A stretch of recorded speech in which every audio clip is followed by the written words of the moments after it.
Musibire muta, mwasibye mutya, amahoro, agandi, byaibo, habari gani, muraho, sangonini, kopango, odeo.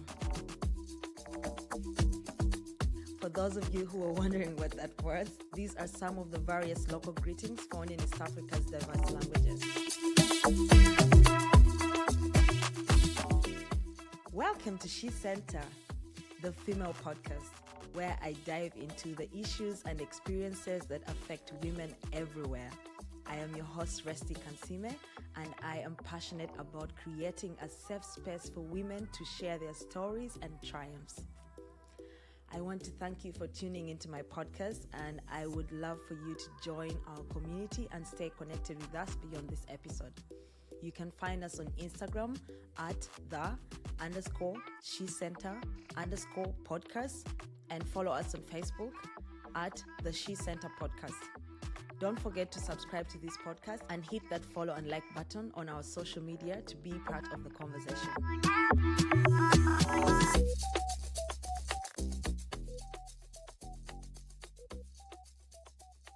Hey, welcome back. I feel like I said this so much. It has become like my default setting. Anyways, welcome back to yet another episode of She Center, the female podcast. I hope that you are enjoying this journey where we are answering the question, are you living in your purpose? Are you living in your purpose?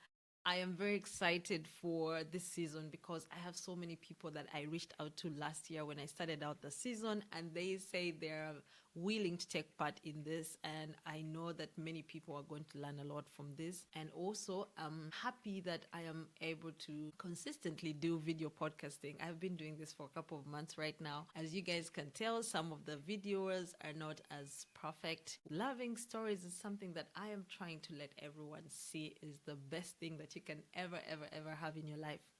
Anyways, guys, Happy New Year to those who are listening to this who are listening to the She Center platform for the first time.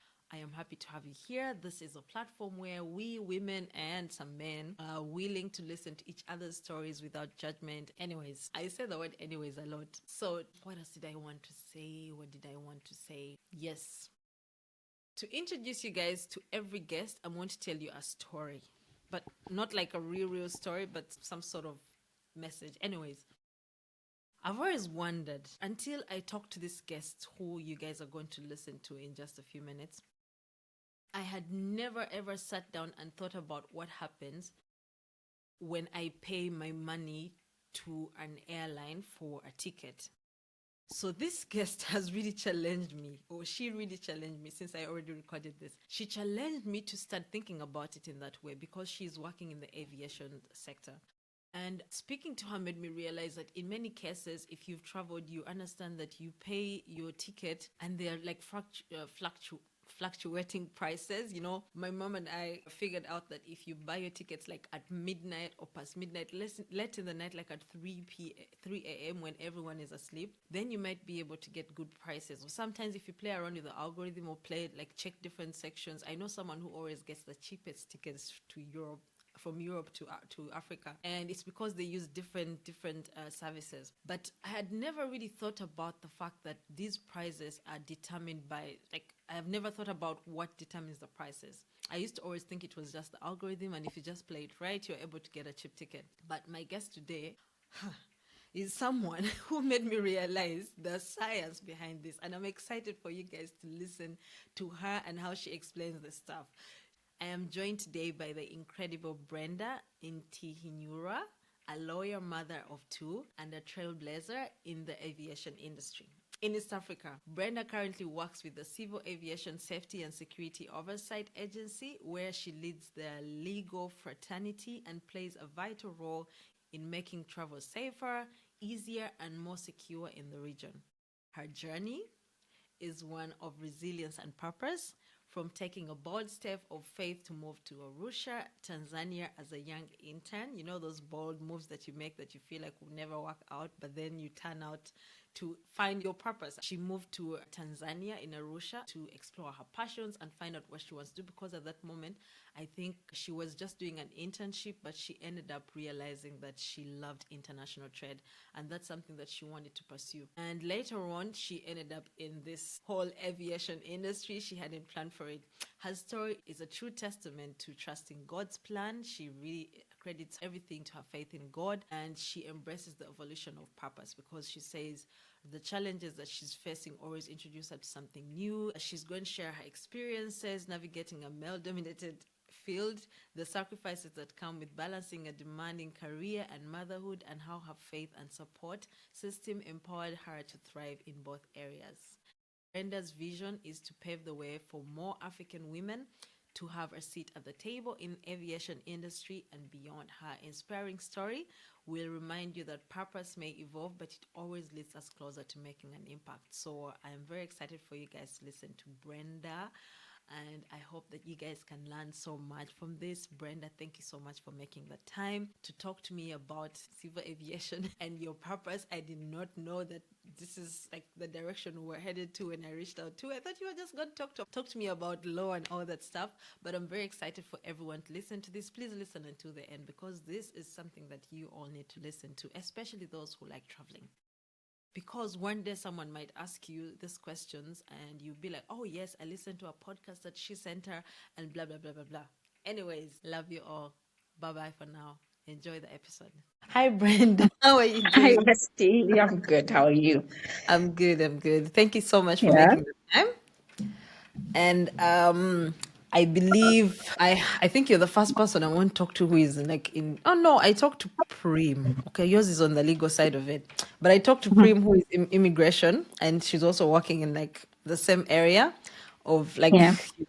But it's my interest in this new season is mostly to speak to different people, like different women, particularly women who are doing different things, because I feel like there is this whole understanding of purpose, and people sometimes think maybe because someone has like a job, that they love or something that they're doing, like for instance, you're a lawyer, someone would just be like, oh yeah, her purpose is to, go and argue cases and stuff like that.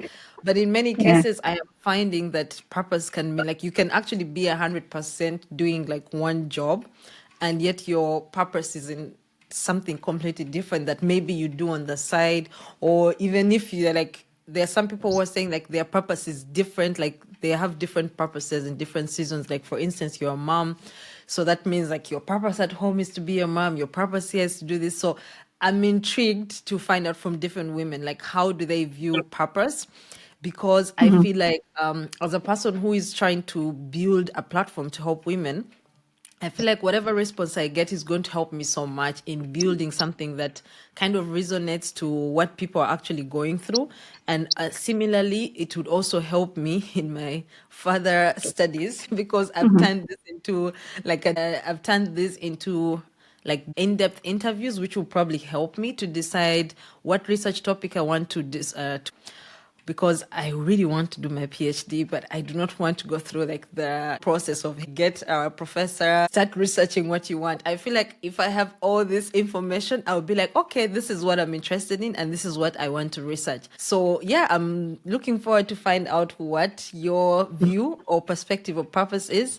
So thank you Mhm. once again. And we are answering the question, are you living in your purpose? The first question is, do you feel that you're living in your purpose right now? And how has your journey shaped this sense of purpose for you? Well, I want to believe that I am. My purpose, I feel, has, as you kind of mentioned, it has evolved over time. Yeah. Brenda, sorry, You I know, want we to forgive me. I forgot to ask you to first introduce yourself and what you do, because that's to kind of give an idea to the people who are listening exactly how they can perceive everything else you're going to say after. Right, right. Yes. So my name is Brenda Mhm. Ntihinyurwa. I am a lawyer, as you mentioned, and a mother Mhm. of two amazing children. Yes. And well, I could say I'm someone who has been hopping through different spaces and places in life. And I think that has holistically contributed to who I am today as a person. So going to what you have asked about purpose, like I've said, my purpose has evolved over time. I believe that I am living in it, and I believe that it keeps on either becoming more specific as time goes by. And I say this because I started off as someone with the normal passion. You're a lawyer, you're a young lawyer, you want to go and work in a law firm. But that didn't happen, obviously, because Yeah. finding work in the market is not as easy as it seems. Once you're done with LDC, imagine any law firm would want to take you. But that wasn't my story. So I found myself going more and more into regional integration now.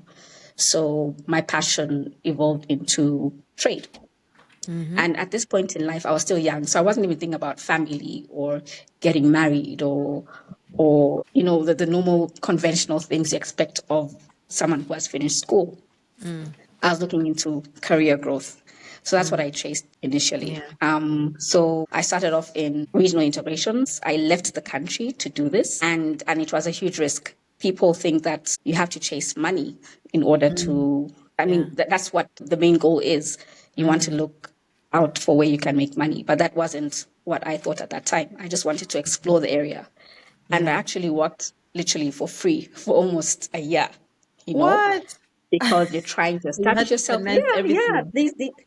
Yeah. So these are risks that you take Yeah. to get to where you want to go. So I literally worked as an intern for some time in Arusha, and that's where I discovered that, oh wow, I actually like this side of the world. I mean, That's nice. you're Yeah. exposed to so many different things, policy decisions that are not just national but international. And then that's when I found myself leaning towards international trade. And that's where I mastered in. I ended up mastering in international trade law. Yeah. And I saw myself at the WTO. That was my dream. I said, I have to find myself here. I have to end up in Yes. Geneva. This is what I'm going to do. Yeah. Yes. And fast forward, that's not exactly what happened. I still found myself in the same space. But the good thing is, I still was chasing it at a regional level. Yes. But Yes. then over time, it wasn't exactly coming to fruition as I had hoped for. But I was still doing the regional integration kind of Yeah. work on the legal side of things. So as I speak, well, along the way, of course, that's when I discovered that actually that's when now I went into starting a family. And then along that journey, I discovered that, okay, now you can be a mother and you can work at the same time, because I'd actually found my balance. You are established in your career, and then now you can actually start a home. And that actually blended really well at that time. And then it is then that this opportunity came up, and that's where I am now in the aviation industry. I found myself now leading the legal fraternity in the aviation industry in the region. So that's what I currently do. I'm now, I could call myself an aviation lawyer, very far off from trade, which was what I thought I would be, but I'm very far off from trade right now. I am now trying to see how I can lead the region in something more seamless, especially when it comes to regulations and fighting those expensive air ticket prices that people are always talking about.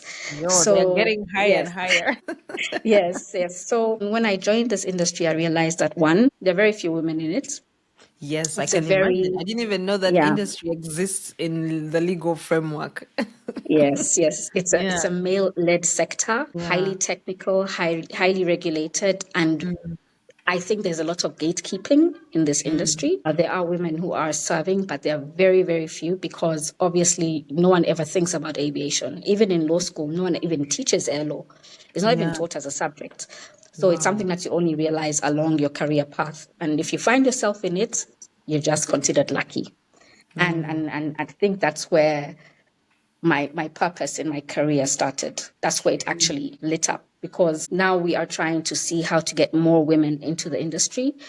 We have set up a forum for it. There's a steering group of women in aviation that's currently trying to set up mentorship programs and the like to get more women interested Yeah. in this sector. And we're Yeah. not just talking about pilots. Because when you think about aviation, you think about pilots, you think about Yes. cabin crew, you're thinking about, but there's Yeah. so much more out there. Like I mentioned, it's a highly regulated industry. Everything about aviation is surrounded in the law.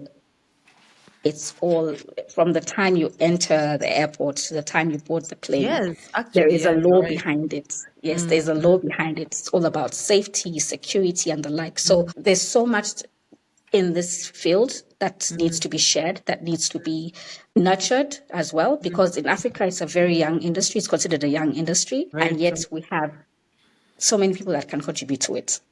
Yeah. So yes, so right now, as I speak, in terms of finding purpose, I think I found my purpose in my career, and also, of course, on the home front, because I've tried to find a balance between the two. You know, you're trying to do this, you're dealing with, say, currently, as I speak, we manage 8 countries. We are supporting 8 countries in the aviation industry. So that's quite heavy Wow. on this side. And being the only lawyer It is.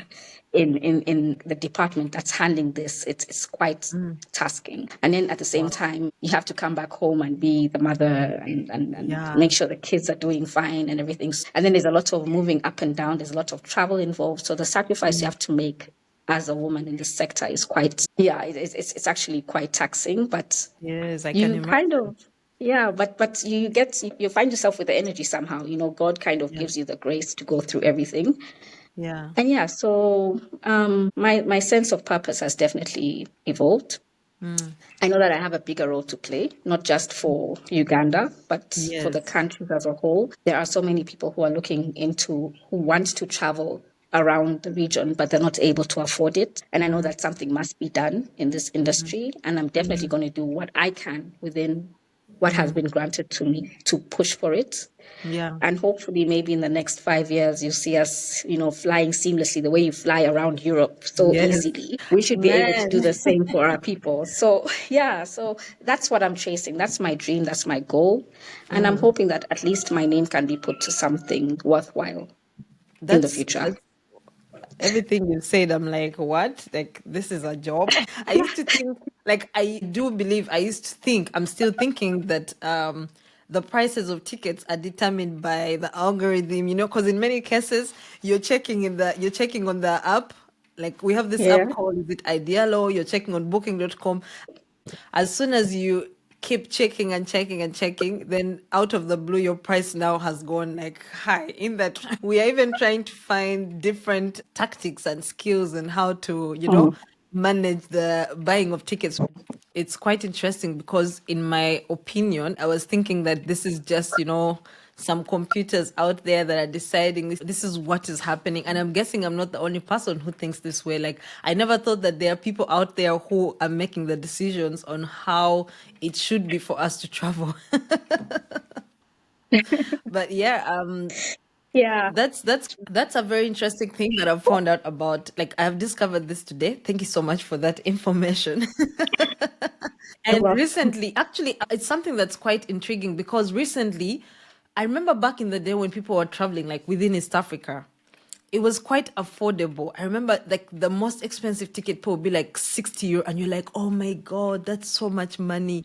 Mm. Like $60 or $70, even $40, and it would be like, you're traveling in a plane. But now I checked the other day and God, the ticket was at $200. I was like, 400. Where are these guys flying to? Like, Nairobi is just there. You can even run there if you keep rotate. Why are we paying $400? Like, is it, maybe you can explain this a little bit? Like, what kind of duties? Like, how exactly are you doing your job with regards to trying to help out with this? Maybe it might help me understand this purpose of yours, because it seems very complicated to say my purpose is in trying to make sure people travel free, cheaper, and all that. Like, what is the technicality behind all this? So basically,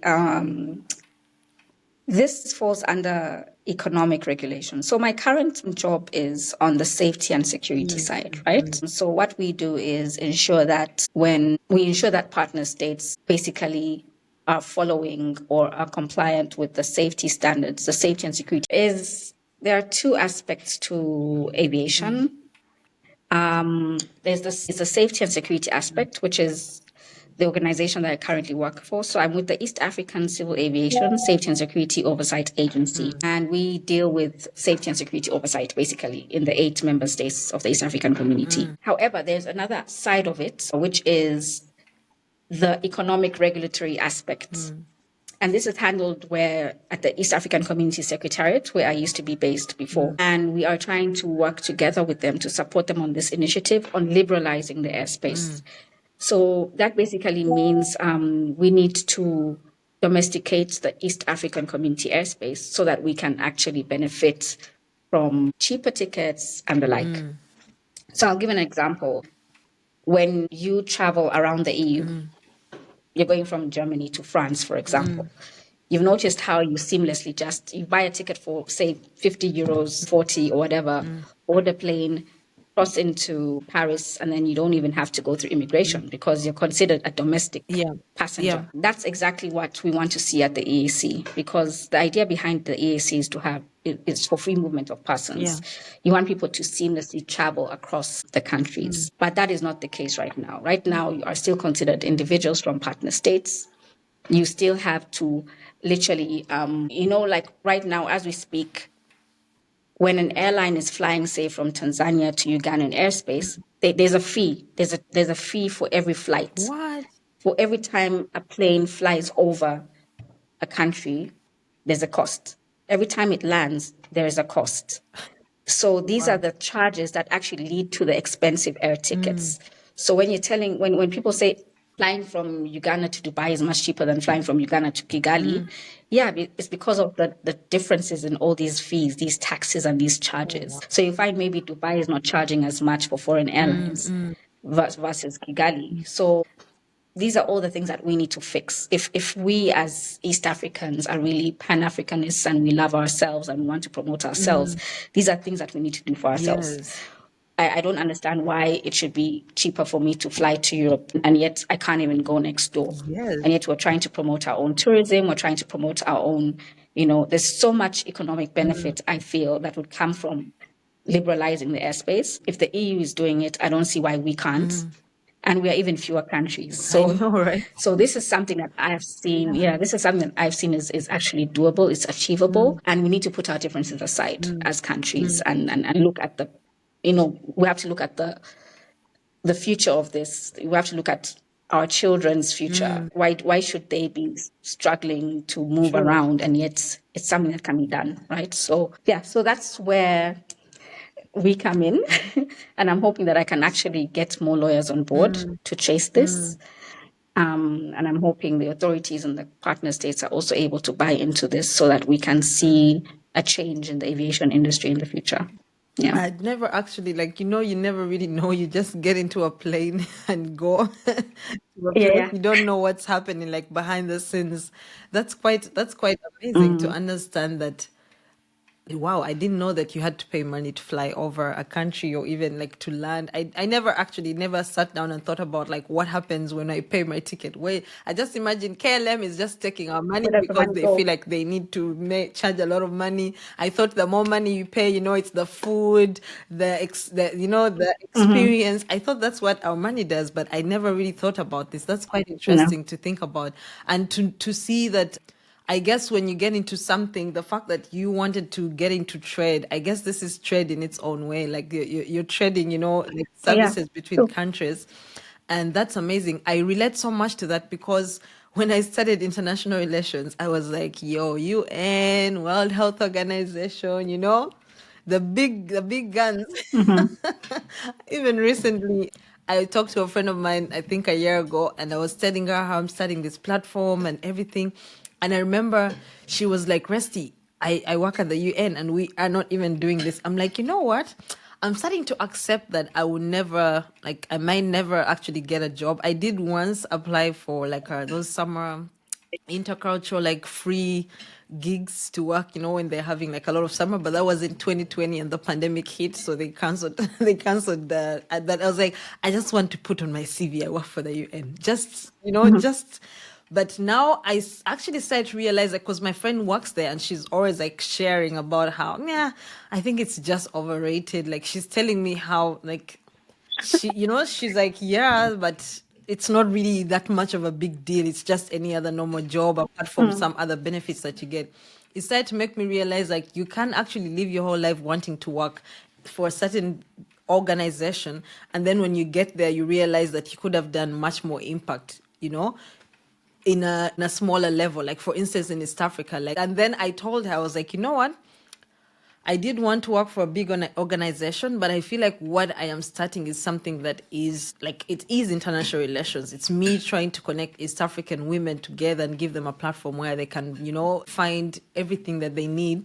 But at the same time, I was like, maybe the UN will now reach out to me because I will be the expert in my area, and I don't have to go chasing after them. Maybe they will now reach out to me. Like how those people who start like just doing, I know this girl called Margot. I had her on the podcast, and she was sharing about reading books and stuff. And she started it from like her struggles, how when she was growing up, she started primary school really late and all that stuff. And when I see her on social media, I'm seeing big organizations reaching out to her and awarding her with all these certificates.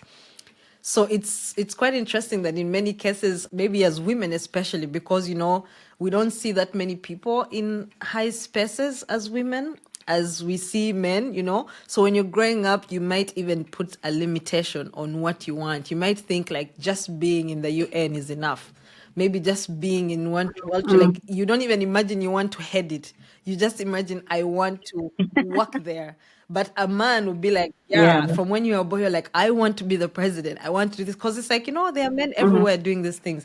But then when you start actually loving the work that you're doing, you do realize that you're contributing to this big thing. Because I recently, like you were recently, last month, you were here in Germany. I'm guessing when you were there, people were probably, looking at you saying, oh, wow, because many times like people can just imagine like this is a woman now, she knows all this stuff and she's from East Africa, and if we need any information about this, we have to reach out to her. That must make you feel a certain way to know that you are contributing to something bigger than yourself, and you are the person who has the power to make some of these changes. And now you even want to empower other women to come into the space and be able to do it with you.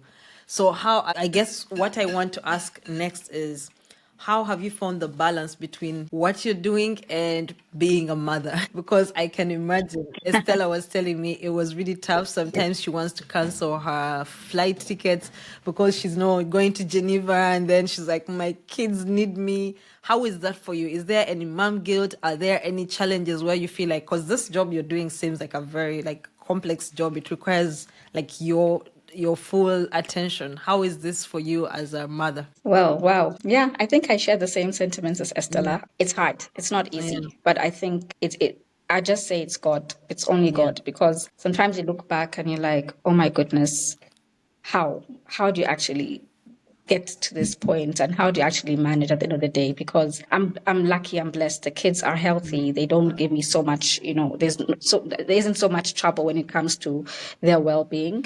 And I think again, that is God. God makes sure that the right mechanisms are put in place for you to do Do your what you job, need. Yeah, yeah. because if you're fulfilling your purpose comes from God at the end of the day. It's His will on your Yeah. life. So as long as you're doing that, He will find a way to help you navigate through all these different True. obstacles. And it's easy to find that balance, At least even when I have to travel, at least I know they are still in safe hands. It's always good to have a support system. You have family, you have, I'm always pestering my sister, please, I'm traveling for a week. Are you ready to come home? Yeah. So I'm glad, I'm blessed that I've had good help at home, and at least once you are at peace with what you have at home, you're able to deliver at work. There are people who come into office and they're stressed and they're Yes, frustrated, but exactly. that's Yeah. because there's no peace at home, you know? So with me, it is once you make sure that everything at home is okay, then everything at work will move smoothly. So at the end of the day, it's I think that is it. That's how I've managed to balance the two. And I'm hoping it stays the same. I'm Yeah. hoping it stays the same. Me too. But I do Yeah. find nowadays that the more the challenge, the more experience that you gain from it. Because I remember I spoke to Auntie Beatrice, and she was telling me like her life, how she was, studying, doing PhD and her masters and everything, and the number of kids that she has. I'm like, woman, was it just easy back in the day, or like how did, like, I lived in her house. I honestly didn't understand.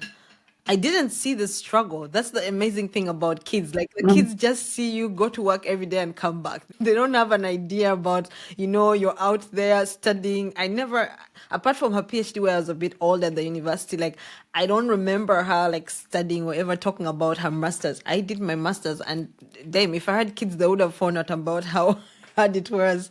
I don't know how it is for you with your, like, especially for your daughter. Like, do you have those moments where you want her to know that you're doing this thing outside at home, or are you the kind of person who just wants to come home, and be present as a mom, or do you try to bridge that gap to try and to be those moms who are like, yes, let me show you what I do at the office, this is what mom is doing? Like, are you those kinds mm, of moms, or are you the one who is like, no, work is work, home yeah. is home? They do have an idea Mm, um, of work. I'm trying to help them understand the importance of working. mm, Um, I, I, I've noticed that, yes, they'll ask me, oh, where have you been? Where are you going? Then I'll have to explain to them that, hey, mom has to work. If I don't work, then there's no food. mm, If I don't mm. work, then you don't get to go to Yeah. school. You just tell them in the most simplest of Mm, ways for them to understand that, mommy has to do this, mommy has to go to work, yeah. so that it doesn't become, so that they have an understanding that nothing comes for Yeah. free, so they don't have that sense of Mm, entitlement mm, that, mm, oh, I have to have this. Because the times when they'll ask me for something, I tell them, no, no, no, I don't have this right now, but I'm going to go and work. mm, and And then if I get yeah. it, then you can get what you're asking Yeah. for. So I'm trying to put that in their mind so that they grow up knowing that, hey, you know Mm, what? This is what mommy does every day. Mommy has to go here every mm. day. But there are times when they actually try to tell me, no, mommy, today you're not going. We want to be with you today. And then that's when the mom guilt comes in and like, Yeah. or when I'm traveling, they see me with suitcases and I'm like, but mommy, again? Oh. You have to go again. But then, you just have to explain to them that, hey, I have to, but I'm coming back. Mm, So yes, so I feel like as they grow, mm, they have more a clearer understanding mm. of what it is that I Yeah. do. They don't know exactly what I'm Mm, doing, but they do know that I am doing something out there, mm. and I do come back home at the end of the day. That's nice. And yeah, but at least when I'm around, at least I get to drop them off at Mm, school, pick them up. So there's some sort of routine mm, where they know mm, that mm, they have time with mommy. mm, Yeah, so that's basically how it has worked so mm. far. But I'm sure as they Yeah. grow, they'll have a clearer understanding of what it is that I Yeah, exactly true, do. true. Yeah. Are they at that stage yet when they're asking, what do you do? Because I don't remember, like, because many times, like, our parents today, I'm going to work, and you're 10 years and you're like, what do you do? Like, you dress up and go to the office. Do they usually ask you, mommy, what do you do? Because I know there are some kids who, like, some kids, I remember, like, when we were young, there are kids who be like, my mom is a doctor. And then they'll be at school telling us, Mhm. this is what, like, you just imagine your mom, like, treats the whole body. You don't even know, like, what part of the body. Do they have that like Yeah. effect? I'm guessing that if they did, they would see a flight and be like, my mom made sure people flew on that. Well, do not. The funny thing is, how in school they teach them things like more practical jobs, Mm, policeman, Are they doctor. still doing this? They're familiar with those. Yeah. Yeah. So like the other day, my daughter was like, I'm going to be a pilot. I'm like, huh? What does a pilot do? A pilot flies planes. But she's just saying it because that's what she knows from school. Yeah. Yeah. I'm sure if I've told her that I'm a lawyer, but she doesn't understand the concept of a lawyer Mm, mm, mm. Yeah. It's because just, a lawyer goes to court.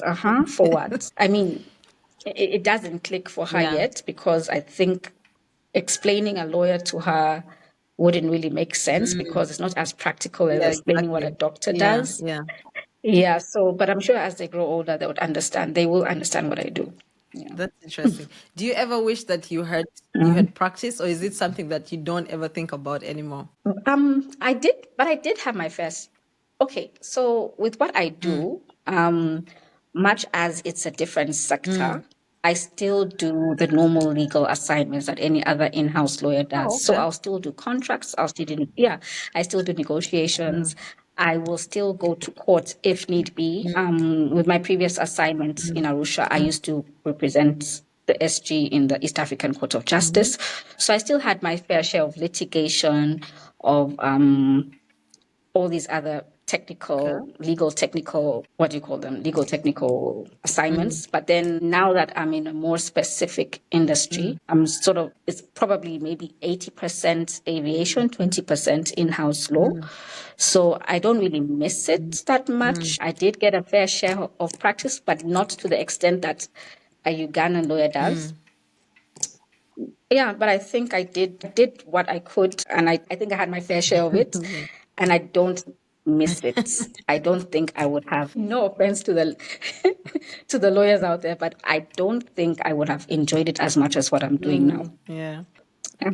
I like that. But I've always wondered, like, if someone does finish LDC and they're doing something completely different, like, for instance, if something came up, are you able to represent someone in court, or would you not be able to do that because you're working in a different field? Like, just because you did your LDC, if, for instance, I came to you and said, "You're my only hope, can you please represent me in court?" Would you be able to do that, or would that disqualify you because you're not working in that field? I've always wondered. Well, I think as long as someone has gone through LDC, they're able to do certain Oh, things. okay. There are certain basics that you're able to manage. I mean, you can draft court documents and whatnot. If you have, well, I have not been to a national court, so I would probably not want to go that far. I'd probably hand it over to someone else who's Yeah. familiar with the court Yeah. system, because I want to believe that advocates have certain skill sets that you acquire, and there are certain judges that you learn Yeah. as you go along in the trade. Okay.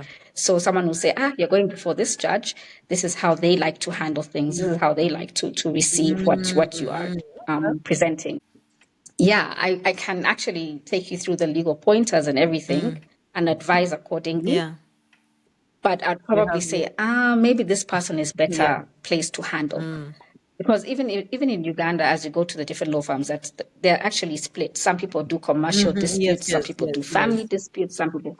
So people actually You're find their niche specializing in specific fields. in, Yeah. yeah, You know, exactly. it's I So do believe I'm not the only one who had this. I think until I worked for a company here where we were helping like different experts who come in here and they need like different services. Until I worked there in 2022, that's when I started to realize all these other like I used to just think like, the law firm, they have to be doing everything. It's then that because the platform had all these kinds of like different services, and I believe I am not the only person who just thinks like just because someone is a lawyer, then they can defend you when you have land problems. They defend you when you have marriage problems. Like, I don't think many people do know. And this is something like, interestingly, like I want this platform to be able to educate people on all these things. Like, for instance, like I would want, because it's to inform, inspire, it's to support, and because empowerment comes with knowledge. Knowledge is powerful. And for me, I feel like just even having like services onto the platform, having different blog articles or different people speaking on platforms to explain, to just empower people to know what's happening around them. Like, for us not to be, just walking around with blindfolds and saying, yeah, I'm at the airport. What works here? I don't care. Who cares? Because you never know. One day you might actually find yourself in a legal problem at the airport or internationally, and you remember, I did listen to this lady and she said something about, international airspace and all that stuff. So it's quite intriguing to find out that there are people, like, I've never spoken to someone who is actually working in there. I've watched movies where you see, someone has been, they say, okay, please step aside, and you never know what happens after they've stepped aside. You just see them being, and then there's now this of, okay, now you're international waters, you can't be arrested here or whatever it is. That's stuff that we watch in movies, but we never really know like the science behind it. But until it happens to you, you can easily be fooled wherever you are into getting, either I heard there are people who get arrested in China or something and they can't be let go. It's probably because you do not know your rights on international waters. right. Yeah. So I think that's something that I am going to kind of, now I'm intrigued to find out more about how this whole thing works. Okay.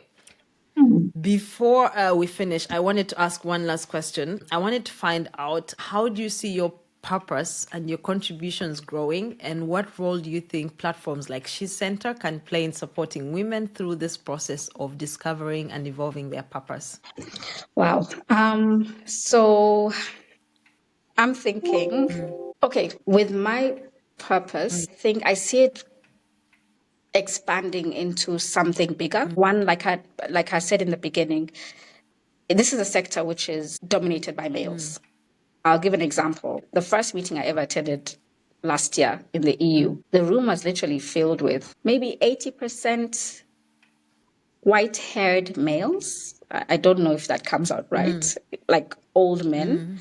And then maybe there were about 2 African women or 3 African women and maybe 5 other European women, right? And you're talking about a room full of what, 40, 50 people? So I saw this as a sign to make sure that more people get onto these tables, to make sure more African women get onto these tables where people are making decisions for countries, these places where people are able to actually have their voices heard. And I see myself trying to have the numbers grow. I'm hoping that I have more people on board. I'm hoping that I can convince more lawyers to join. Funny thing is, when you tell someone, are you interested in aviation law? Have you heard about it? They'll tell you, is there money? Of course. That's the first thing they'll say, is there money? And you're telling them, hey, but first come see what it's about. Yes. Try and It can be your understand what we do. motivation, yeah. Do a course, Yeah. do a course, do a 3-month course if you like it. And then we'll be happy to take you on. But then I think one has to be open-minded. We need to have, and I think it would be better to get people when they're younger and where the curiosity levels are higher before they actually get snatched by the capitalistic world.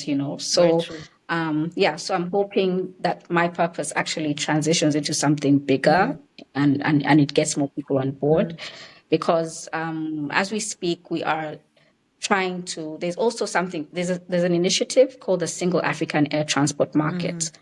And this is basically trying to open up the entire Africa. It's trying to liberalize the entire African airspace. And some countries have signed on to it. But I think the reason why many African countries are reluctant is because we just don't have enough people to push for it. We don't have enough youth. We don't have enough people making decisions to actually push for these things, because people will not want to do what they don't know. Yeah, that's true. So we need more people to get into this space so they understand it better and they see how to make it work best for Africans as a whole. Africa contributes to 2% of air traffic as we speak. 2% of air traffic worldwide, and we're talking about 54 countries. Wow. 54 countries. When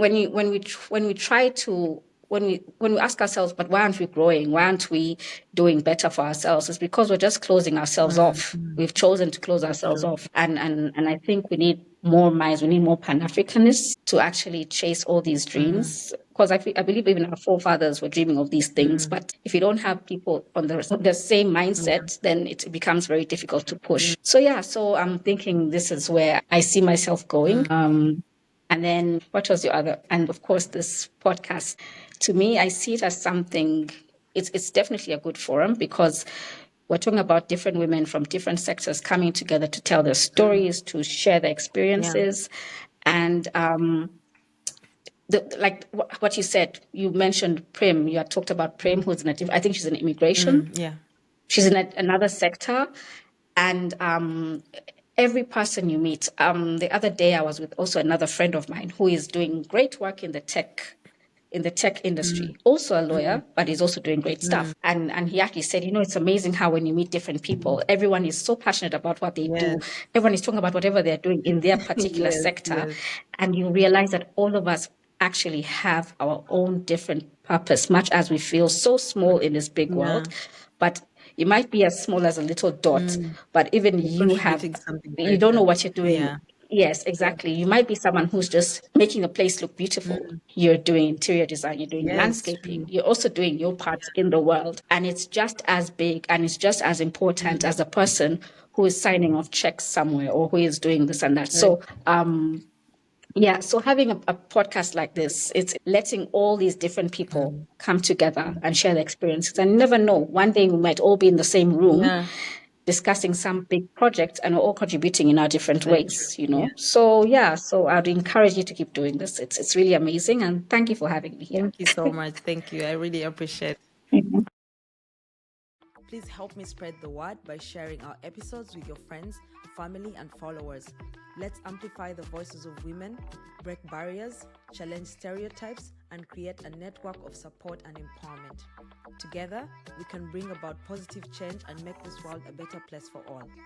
This is She Center, the female podcast, where women's stories matter. I love you all. God bless.